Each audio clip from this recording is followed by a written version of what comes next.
Hey, Mike. Hi, Heather. How are you? Hi, audience. Good. How are you today? Fine. Cool. Anything new with you? I heard something from a little bird saying that you got into. You want to tell the audience? Let's hear how the little bird put it. You got into Mensa.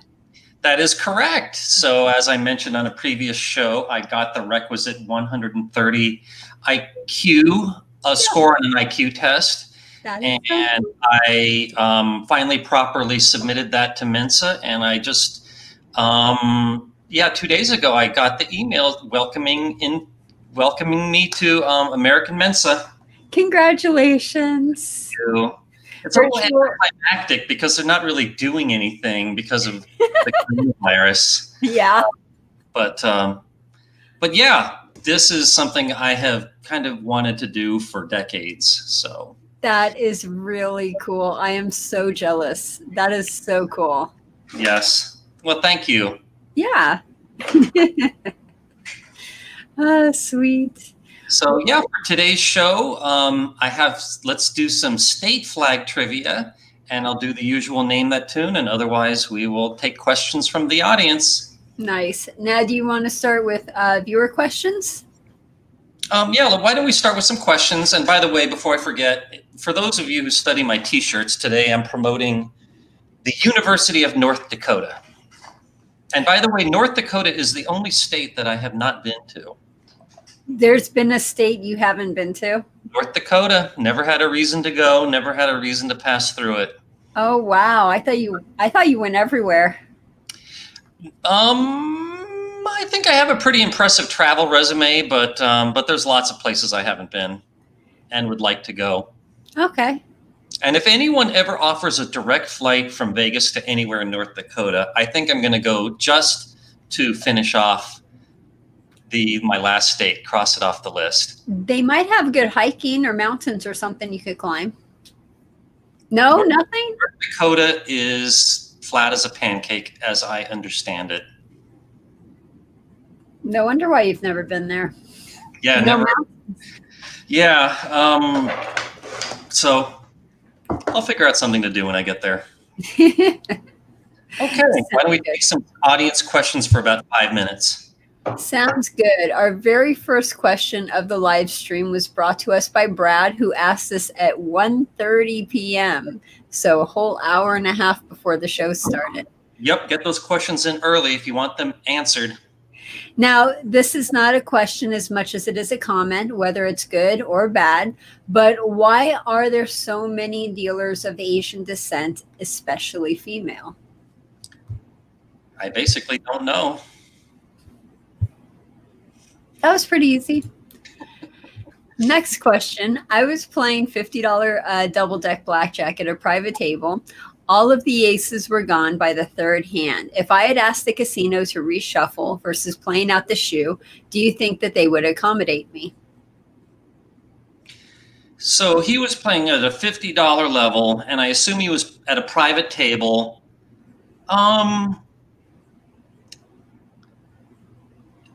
I think that most of the time they probably would agree to, because that's a pretty high level. And you know, the player, by the way, could probably he might have been able to force a shuffle if he just left, and the dealer might have shuffled the cards while he was gone. I mean, you're the dealer, Heather. Do you think they would have done that? Yeah, when I was a dealer, we would have people ask us to reshuffle all the time or start the hand anew. And if they're playing at that level with a private table, no less, then more than likely they would get that.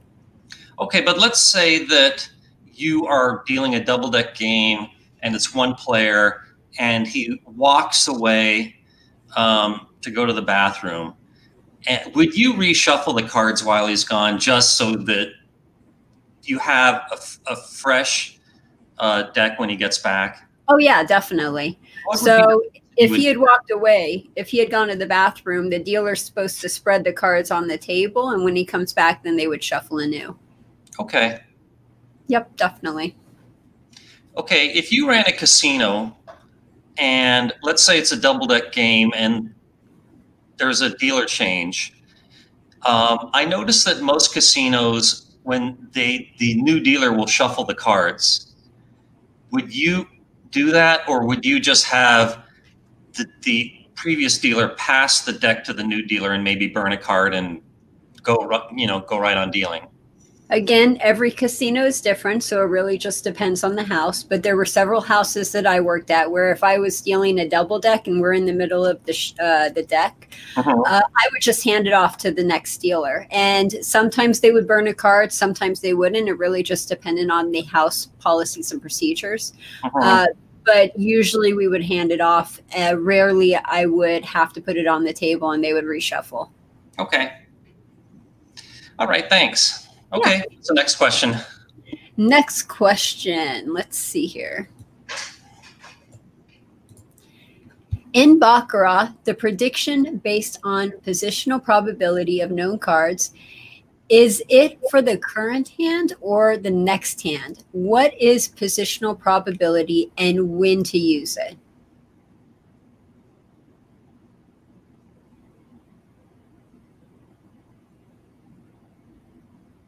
Do you understand what he's asking? I don't know what positional probability is.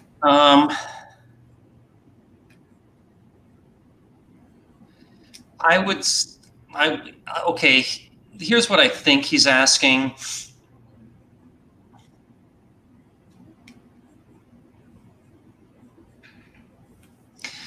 Okay, if I were to say that,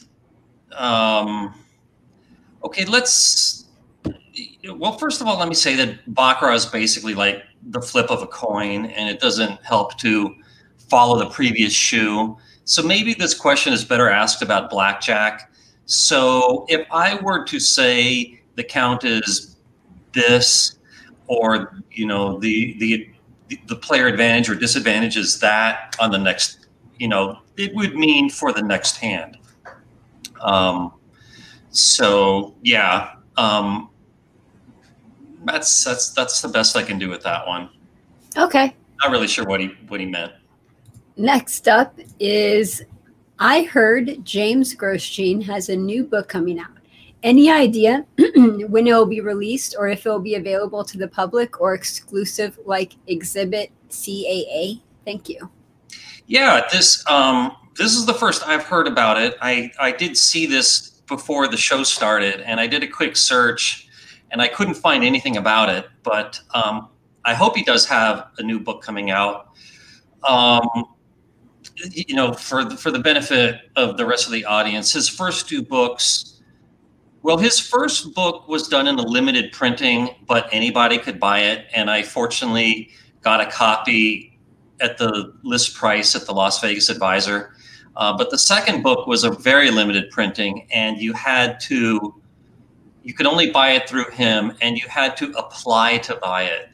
And he wouldn't sell it to anyone who worked for the enemy, as he would put it. And I don't think that he would sell it to anyone he wasn't familiar with. So I'm a proud owner of a copy. And I appreciate that he did sell me one, even though he took a dig at me in the book. So yeah, who knows? But I look forward to it, and I hope he's, I hope I'm not mentioned at all, because if I am mentioned, it'll be in a negative way. But I'm a big fan of his. I would say that he is above me in terms of gaming mathematics. He analyzes things to levels that I don't. So I'm extremely impressed with his work. Okay. Next up is from John. Do you think Baccarat edge sorting is cheating or legal, i.e. Phil Ivey? Yeah, we've talked about this before. I hoped that he would win his lawsuits, but I predicted he wouldn't. And so for the benefit of the rest of the audience, here's the real executive summary of what happened. Is he asked for a private table, and he brought a great deal of money to the table, and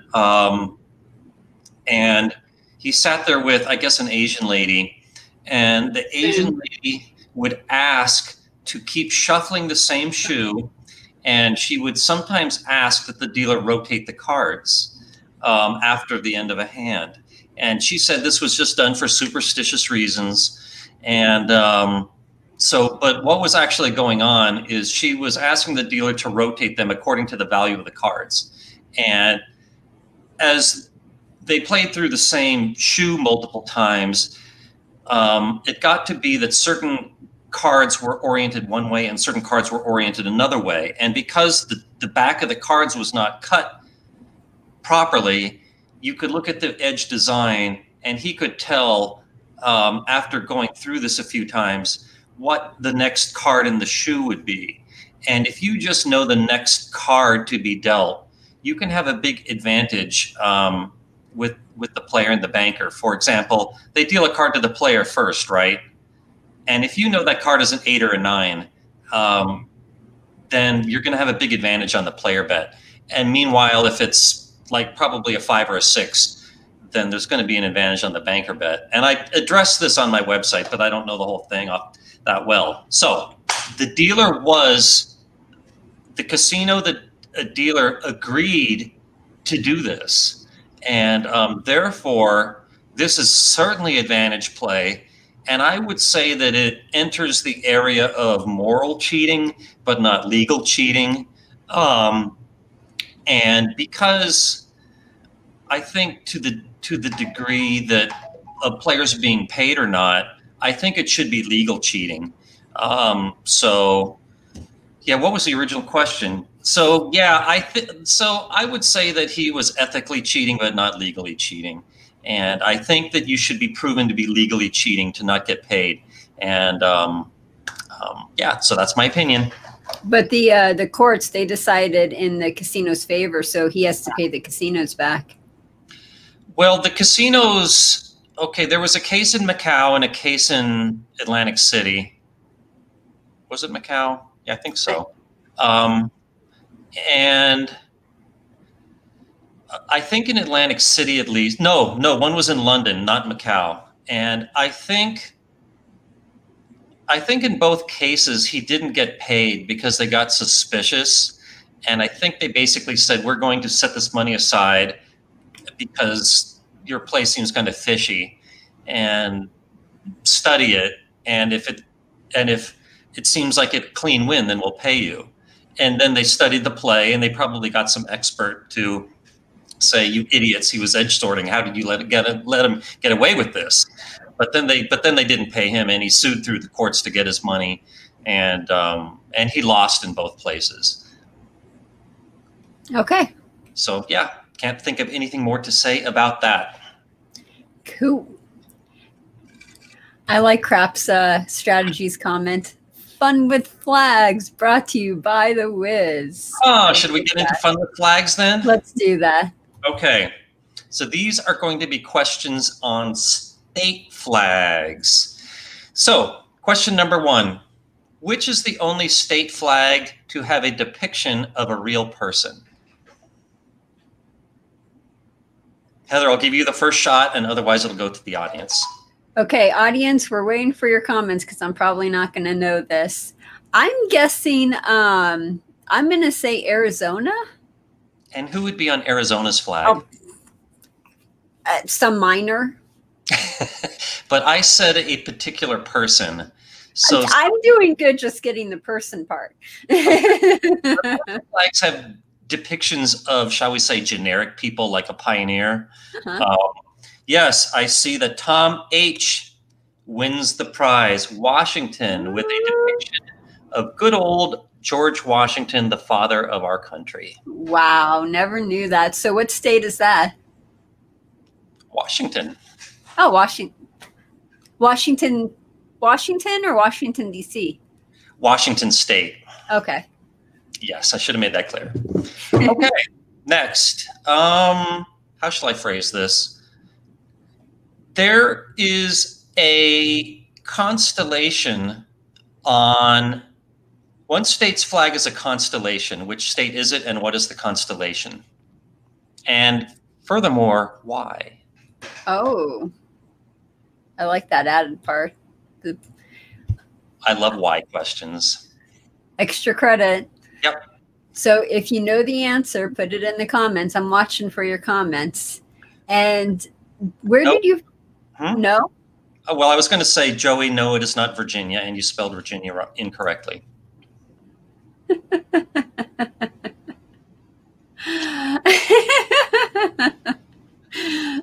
My mind went somewhere else. Okay, so back on track. How about Alaska and the Big Dipper? Yes, David M. gets it. Well, not just David M. Tom H. got it before him. So Tom H. got it, and then FWT got it, and then David M. got it. But it looks like Tom H. was first. Tom H. was first. Okay, but congratulations to everyone who got it. But it is not just the Big Dipper. You can see that it also has this star. Which star would that be? Orion? Nope. No. Orion is a constellation, not a specific star. The North Star. Yes. And why do you think Alaska might have the North Star in their flag? Because they get lost in the wilderness a lot? That is a good answer that I haven't heard before. But it is, yeah, I think everyone who's prone to walking in the wilderness and possibly getting lost should know how to find the North Star, which the Alaska flag shows you.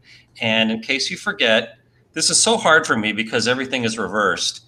But yeah, you have the Big Dipper here, and the last two stars on the ladle, not the handle, point towards the North Star. So that's how you can find it. And that star is in the north, so that will help you with your orientation. That's really cool. I love that. Okay, let's see if anyone... so basically the reason why they emphasize this is probably partially because there's so many, there's probably a lot of hiking going on in Alaska, but also Alaska's official motto is North to the Future. Oh, cool. There you go. Time for the next one. Okay, this is kind of a two-part question. Which state mentions being a commonwealth on their flag? And part two is which 4 states are commonwealths? Aren't we one of them? No. Oh. We are not one of those snooty commonwealth states. Okay, if you know the answer to this question, put it in the comments. I'm watching out for it. Snooty, eh? So would that be New York City or New York? Nope. Nope. Okay. A math test says Massachusetts. Massachusetts is one of the commonwealths, but it's not the one that mentions it on the flag. Ah, okay. Virginia. Virginia is another commonwealth, but not the one that mentions it on their flag. Okay. How about the Carolinas? Nope. Nope, not that either. Okay.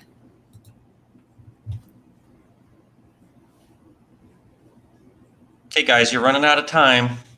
Yep, I don't see any other answers. So the answer is Kentucky. Oh, okay. The flag says the Commonwealth of Kentucky. And to answer my other part, the 4th Commonwealth is Pennsylvania. Uh-huh. And if I could get off topic a little bit, okay, well, I'll ask you, Heather, what's the difference between a state and a commonwealth? This is like the worst subject is geography. I wouldn't so much say this is a geography question, but... Did I mention history is my second worst subject? This is more, I don't know, maybe like a political question. Oh, I should know this. I have no idea. Okay. There's basically no legal difference. It's, I would say it's exactly the same thing. I heard at the time that they were just naming states. I heard that to say you were a commonwealth was to really emphasize that you were independent of England. But yeah, there really is no effective difference. And frankly, I find it kind of annoying that some states still call themselves commonwealths when there's no difference between a state. And I just think the word sounds kind of snooty. And it especially annoys me when the Kennedys, whenever they mentioned Massachusetts, they could never just say Massachusetts. It was always the Commonwealth of Massachusetts, done in that snooty Boston accent. But yeah, I'm sure I just offended everybody from 4 states, but that's my opinion. I love seeing you rant. It's so much fun watching you rant. Thank you. You're welcome. Okay. Do we have any more Fun with Flags trivia? We do? Oh, good. Okay. Okay, first of all, this flag is to which state? Okay, if you know. It's a pelican feeding 3 of her babies. Put it in the comments. And just real quick, yep, we know that FW got Kentucky. That's why I posted it on the screen, but we weren't able to talk about it. But thank you very much for that craft strategy. So should you get credit for saying the answer before I said it? Yeah. Okay. I think so. Yeah. Good job. Okay, so pelican. I have an idea, but I'm probably not right. Okay. I'm going to say Maine. Nope. Okay. I don't think pelicans like to go that far up north. They're more of a southern bird. Well, in that case, the only thing I could think of with pelicans is San Diego. You certainly see a lot of pelicans in Southern California, but as we know, there is no pelican on California's flag. Is it Louisiana? Yes. Who said Louisiana? Tom H. Ding, ding, ding, ding, ding.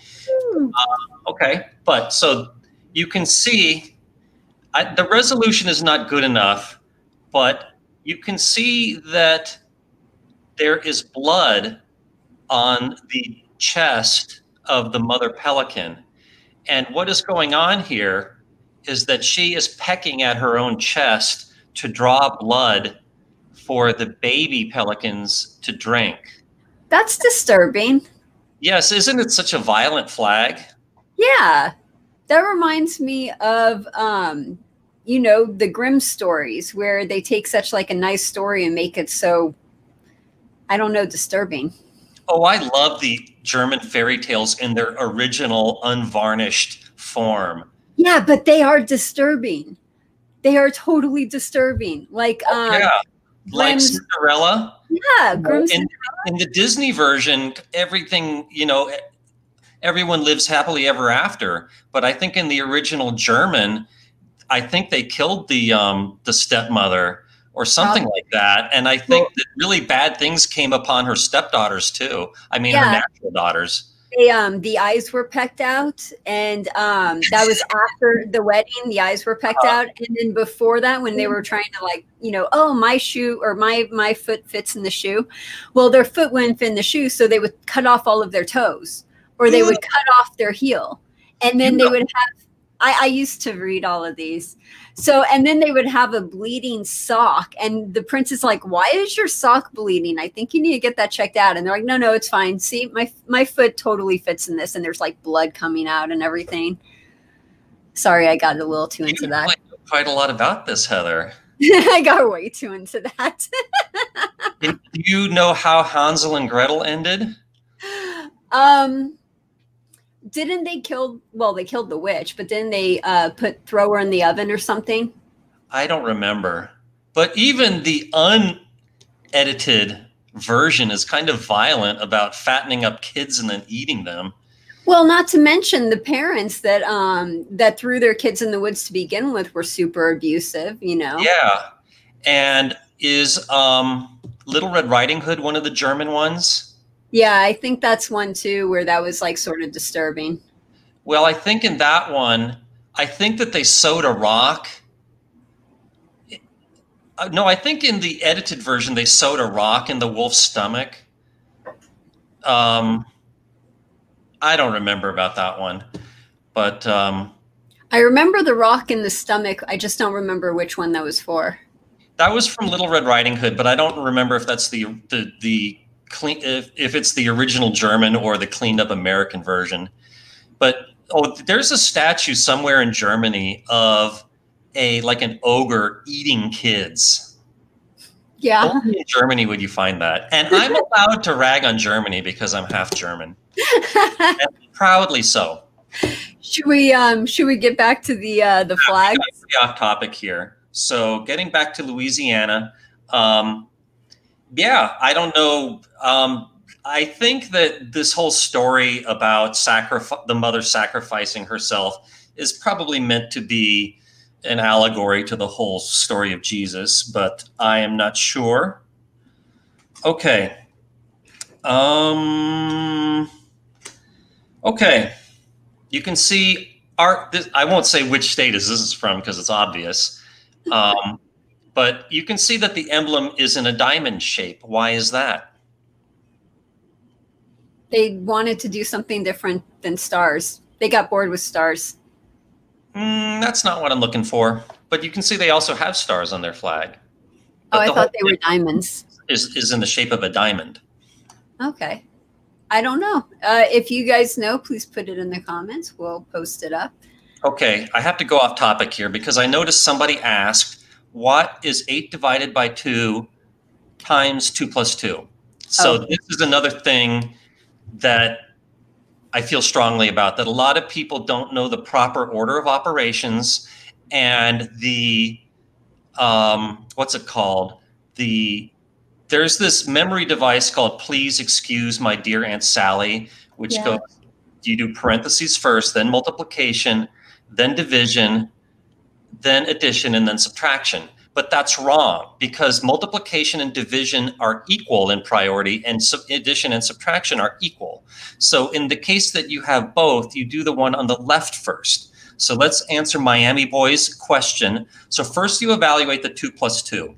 So now we basically got 8 divided by 2 times 4.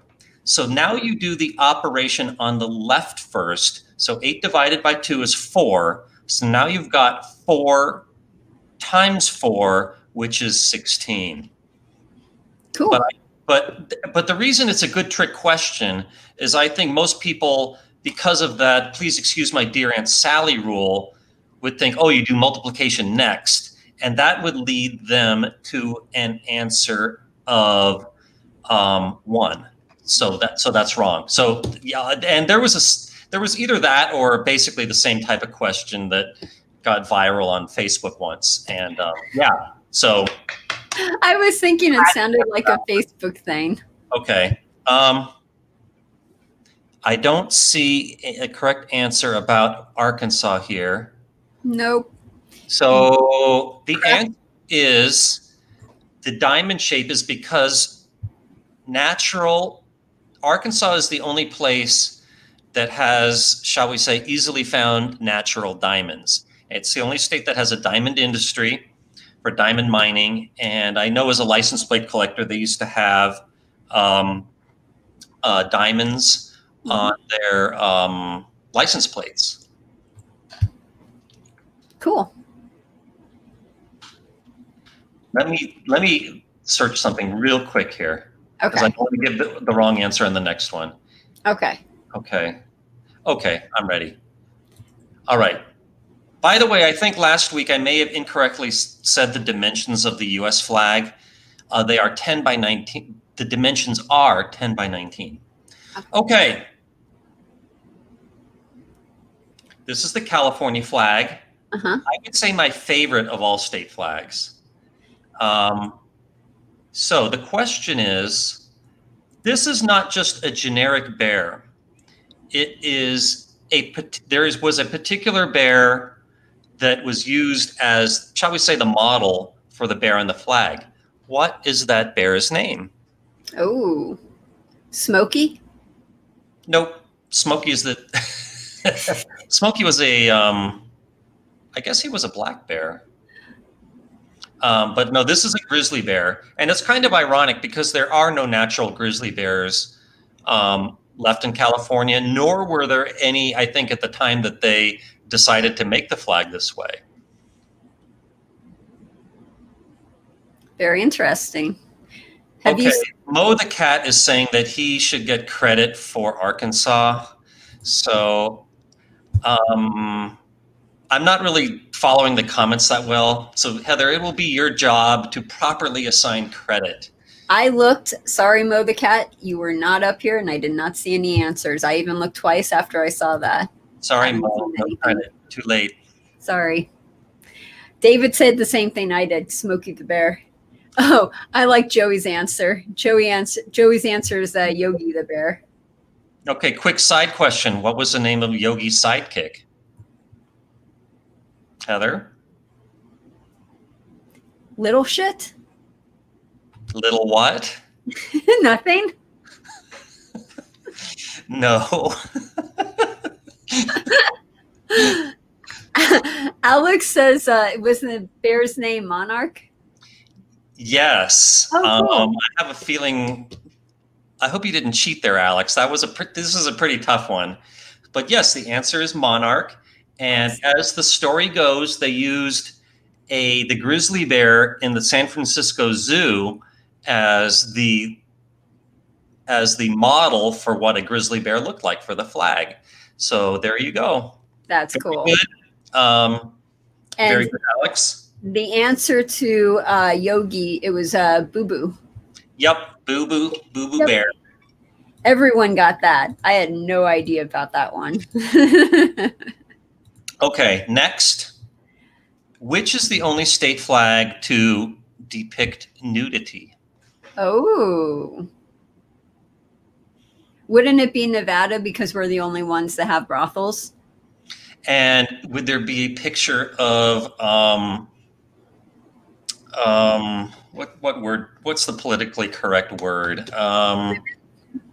Working girls on Nevada flag, standing in front of a brothel. I would love that flag. It would be better than the one we have now, but that's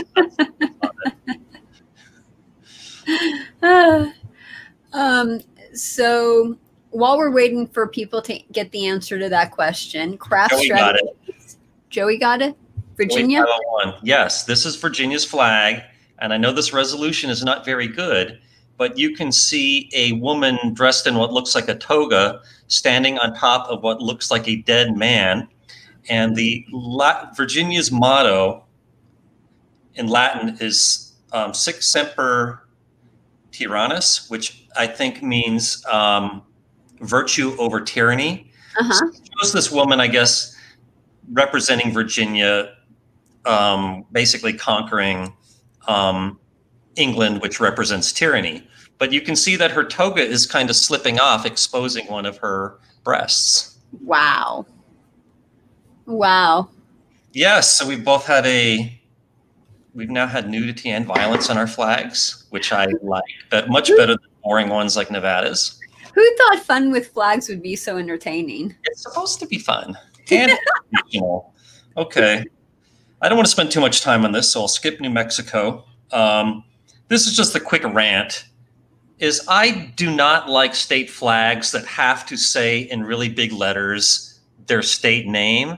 I think it shows low self-esteem. So what other states have low self-esteem? Oh, lots of them. Name a couple. Okay, let me go through them. Here is Minnesota, although it's kind of small on the Minnesota flag. I'll give them that. Yeah. Oh, here's a great example. Montana. I mean, Montana is such a beautiful state. If you're already in Montana, you should know you're there.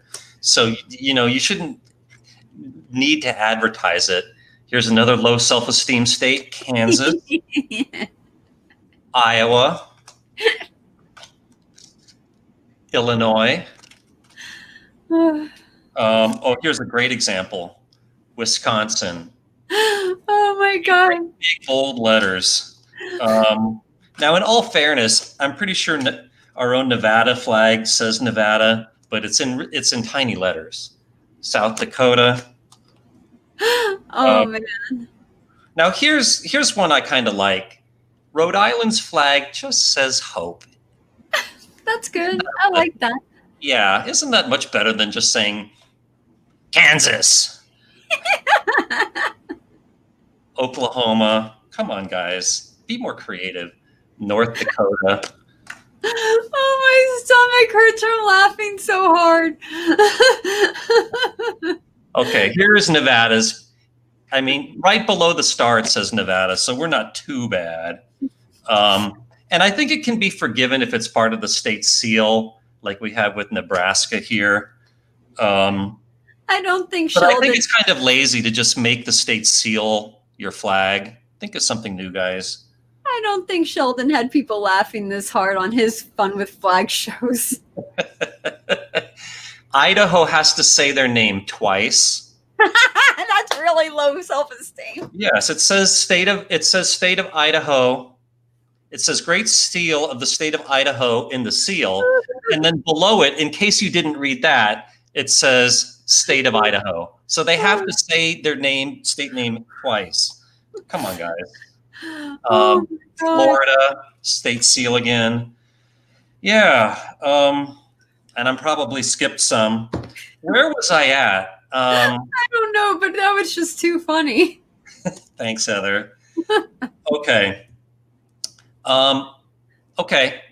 Back to a question. Which is the only state to have a different design on both sides of their flag?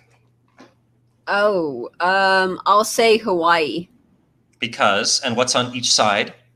I don't know what's on each side. I'm just thinking that they're so laid back and chill that they couldn't make a decision. So that's why they have something on both sides. So like there were two ideas submitted and they didn't want to debate it. So they just said, let's put one on each side. They're like, yo, man, both of them sound really cool. We got two sides. Let's do it. Good answer, but wrong. Oh, dang. Okay, so let's see if anyone has the answer. Tom H. Oregon?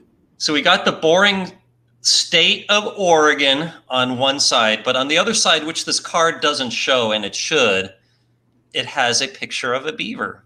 Oh, okay. So I'm sure I would much prefer the beaver side. So why did they do that? I don't know. Oh. Maybe a member of the audience can look it up and tell us. Sounds good. Okay, next question. This is a quick one.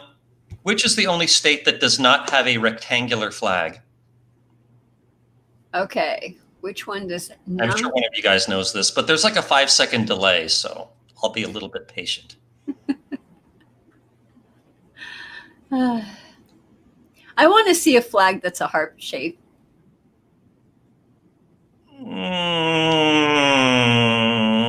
Not me. No. No.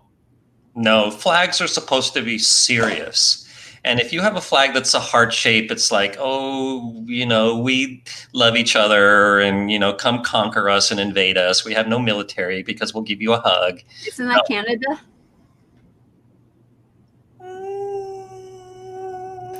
Nah, I like Canada. They're very nice in Canada, but they would put up a fight if you attacked them.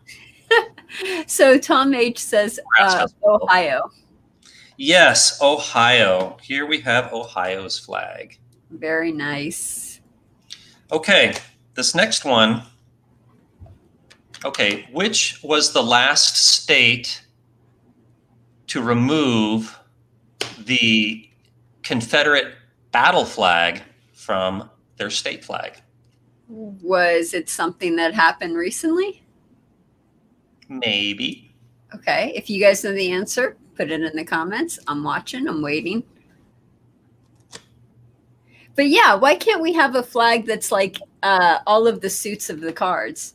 So you have heart, you have diamond, you have spade, and club. There we go.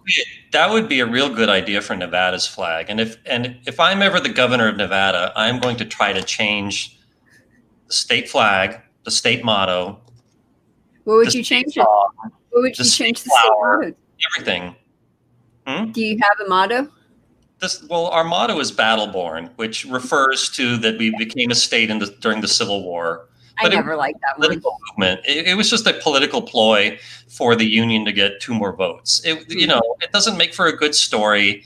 Let's, you know, let's find something a little bit more proud of to make our state motto. And I think our state, I think flower is the tumbleweed, and I don't know. We need to rethink stuff here in Nevada. Okay. So Tom H says Mississippi. Very good. Now, I was kind of expecting to see South Carolina as the answer, but very recently, I think in June or July, Mississippi got rid of their entire flag. They were the last state to have the Confederate battle flag. So no more states have the Confederate flag. That's right. And you might ask, what did Mississippi replace their flag with? What? Nothing. They have no flag at the moment. Whoa! So we're living in a period of history where one of the states doesn't have a flag. How can a state not have a flag? Wow. What would you? That to me is just not right, because I love flags, and if I lived in Mississippi, I would be hanging my head in shame. Like, how can my state not have a flag? So if you designed Mississippi's flag, what would you do? I would love to think about it. You know, maybe it should have something to do with cotton. I don't know, but yeah. I was thinking more like maybe the bayous or the swamp or something. Or maybe an alligator. Yeah, an alligator would be good. Yeah, but you know, I would leave that up to the state of Mississippi. Yeah, but no flag. How can that be? Yeah, and Craps Strategies Live agrees with you. He says friends don't let friends go flagless. Exactly. Mississippi, get your act together. Another little pet peeve. Most people will call this emblem here the flag of the Confederacy, but it's not. The Confederacy had a different state flag, or shall I say national flag. This is just the Confederate battle flag that the military used. Yeah. These guys call this the Confederate battle flag.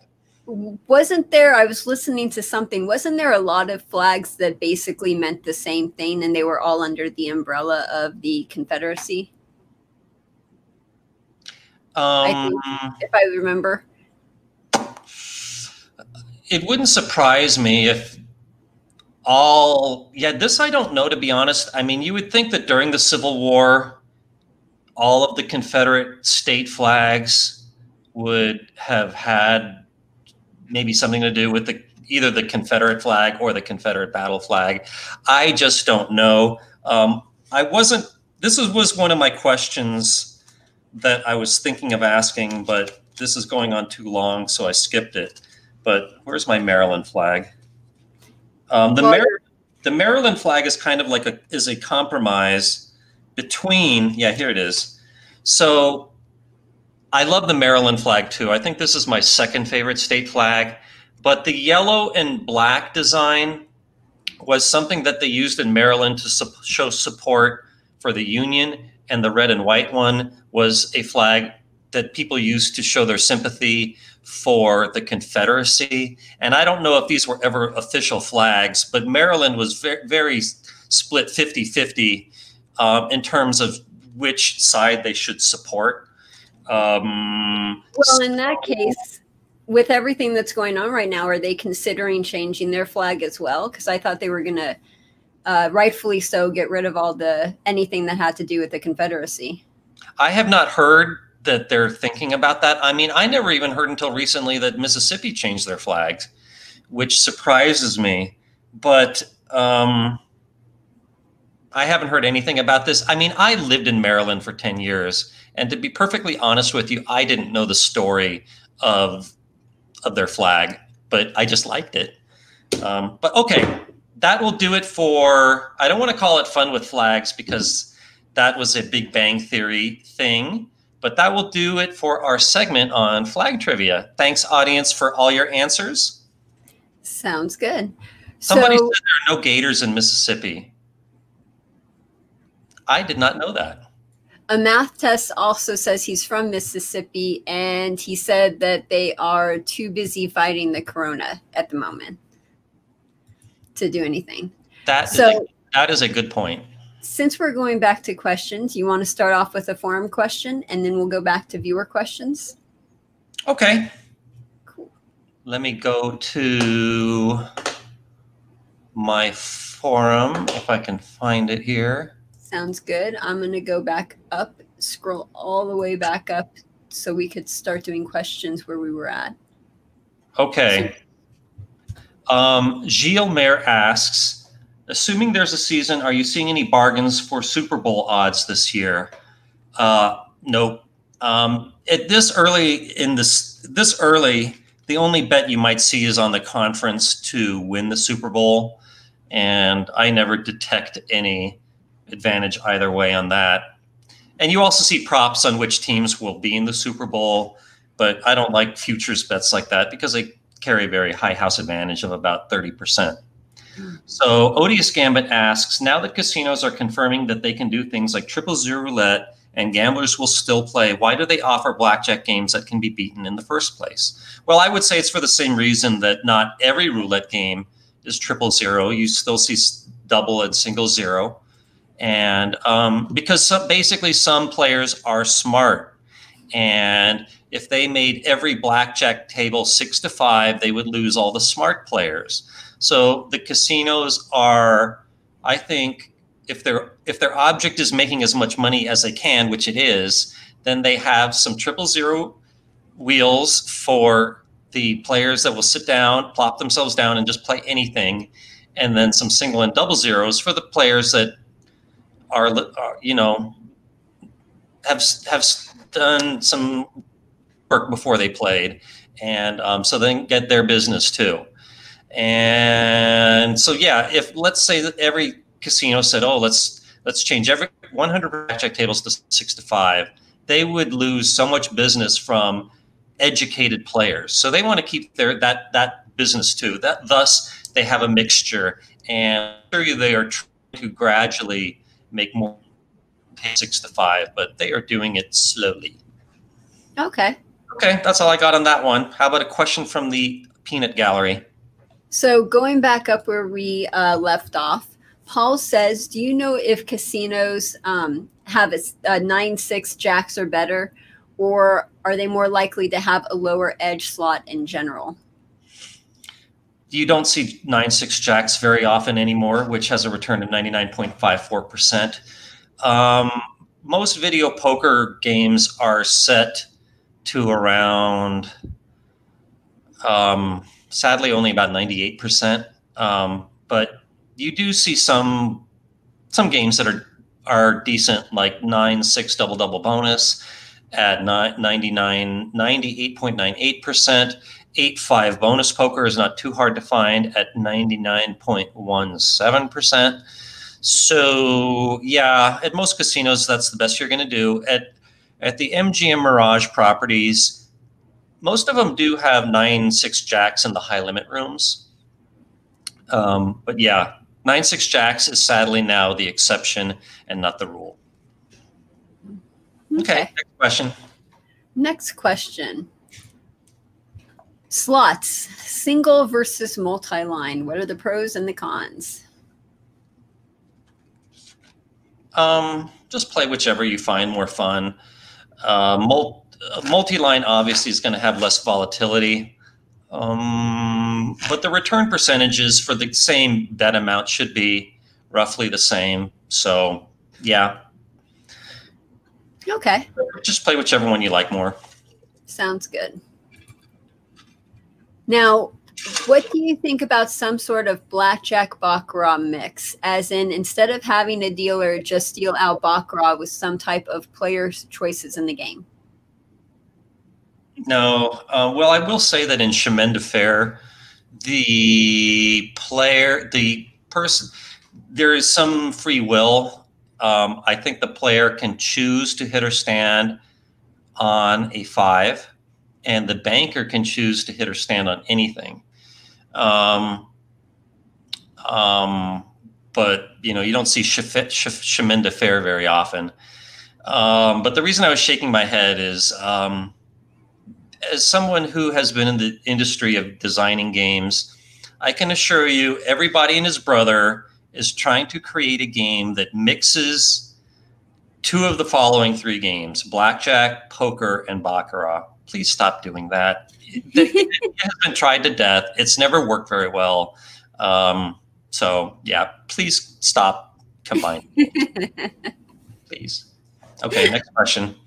Next question. How much would the EV be affected if a player always went for the royal flush? Is there a progressive game out there which a strategy would make sense? I know this was talked about in my forum recently.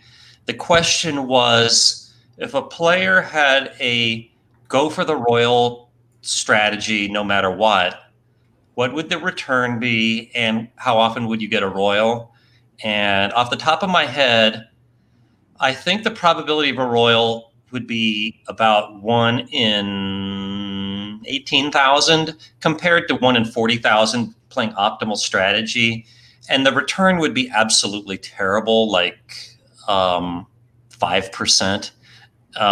That's not a house edge of 5%. That's a return of 5%, meaning a house advantage of 95%. But again, I'm just going off the top of my head on this one, but I know there's an Ask the Wizard question about this on my website. Okay. I like this next question coming up. So Carl says, some say your love life gets better because Mensa ladies are ready to rock. Have you checked this out? I'm afraid not. I haven't been to any Mensa events because I've only officially been in, I think, 2 days. And I think that they have postponed all their social activities until things get back to normal. Mm-hmm. But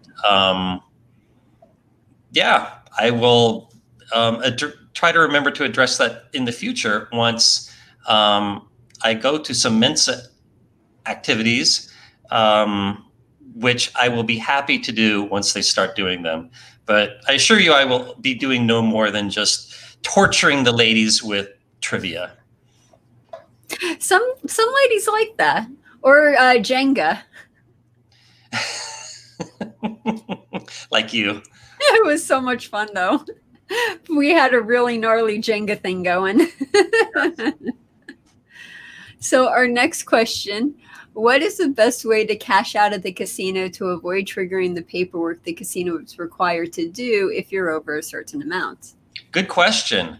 So let's say that, okay, first of all, the rule is that if there is a cash transaction of $10,000 or more, then it necessitates a CTR, which stands for Cash Transaction Report.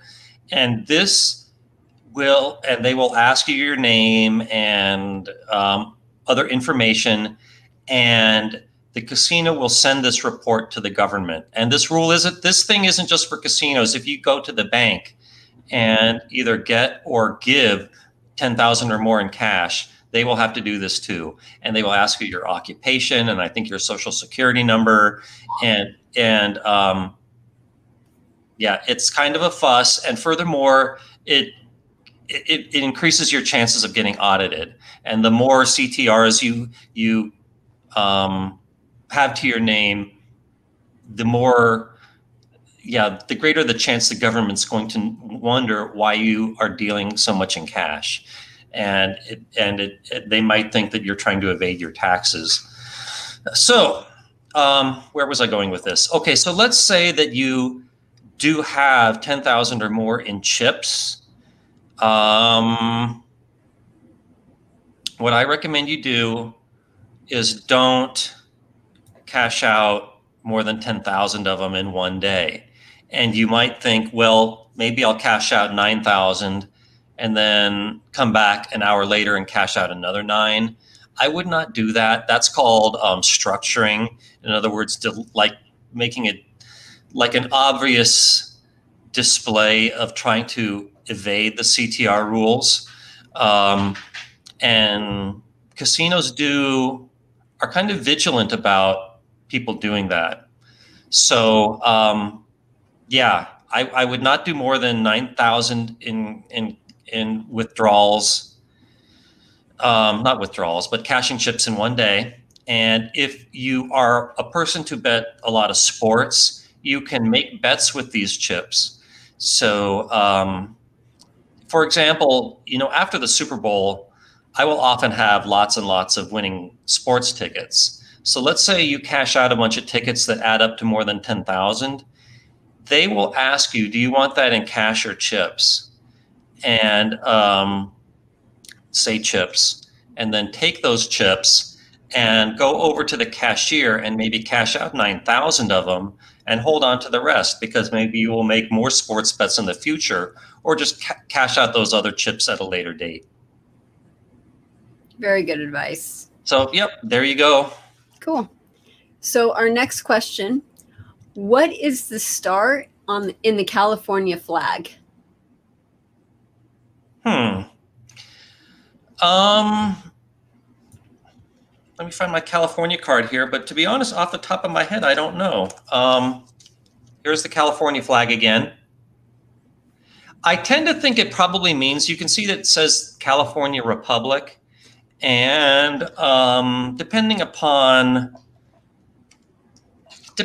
how you define a sovereign state, I would argue that California was an independent country at one point. I don't think they actually ever formally declared that like Texas did, but I hate to give a history lesson off the top of my head, but while California was technically part of Mexico at one time, I would say that Mexico wasn't protecting it, and which they should have been, because the United States wanted it. And the people that lived in California were, a lot of them were loyal to Mexico, some were loyal to the United States, and some of them were loyal to just being their own country. And I think those were the people that supported the California Republic notion. So to get to the question asked, I think the one star kind of represents that California at one time was an entity unto itself, like Texas was. But that's my best guess. The short answer is I don't know. But I think we're got 3 minutes left here. So a math test says that the star represents sovereignty, the red color signifies courage, and the white background stands for purity. Very good. I did not know that. And by the way, most flags have the colors are representative of something. So very good. Thank you. Did not know that. Cool. So next up, Crap says, ooh, the wizard kisses and tells. And then after that, David says, with this virus going around, how often do you go to the casinos to play? Even without the virus, I didn't play very often. But you're still going out. You're still like doing stuff, right? Yeah, I'm going out and I'm eating in restaurants and shopping. Oh, you're eating in restaurants? Yeah. I mean, I wear my mask except when I'm actually sitting at the table. Mm-hmm. And,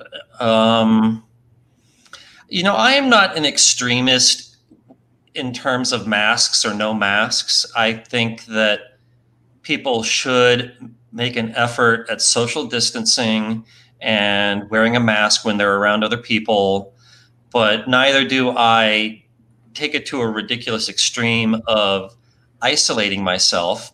I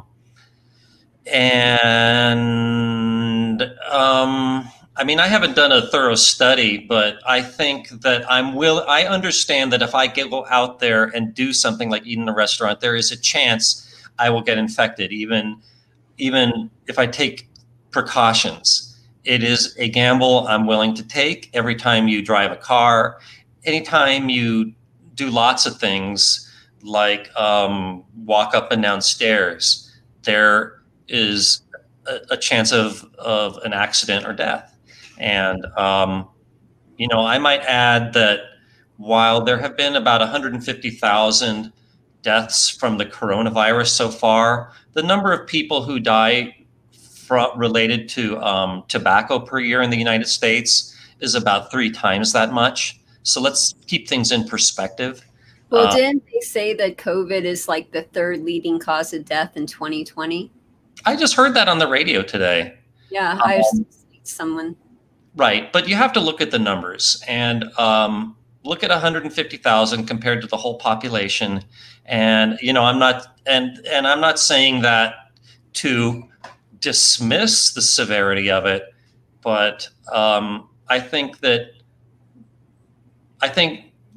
people should just weigh the pros and the cons in making their decisions about social distancing and things like that. And I prefer to take, shall we say, a middle ground where I keep my going out and about in moderation.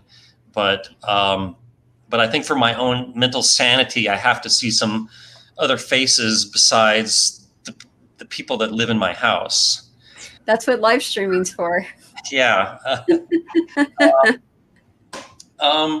Okay, well, I can see that it is 4 o'clock. Yep. So it's time to say goodbye. And will we see you again next week? Yes, you shall. Fantastic. So, yeah. Thanks, Heather, for putting this on, as always. Next week, same bat time, same bat channel. Sorry, Anne. We skipped your question. Sorry, Anne. Yeah, and we apologize to everyone who submitted a question that we didn't get to. We just don't have time to get to all the questions. And your best chance to get them answered is if you arrive early. Yep. And ask your question early. Yeah. Yep. So, okay. I guess that's it. Cool. Thanks again, Heather. Thanks, audience. See you next week. You. Bye. See you then. Bye.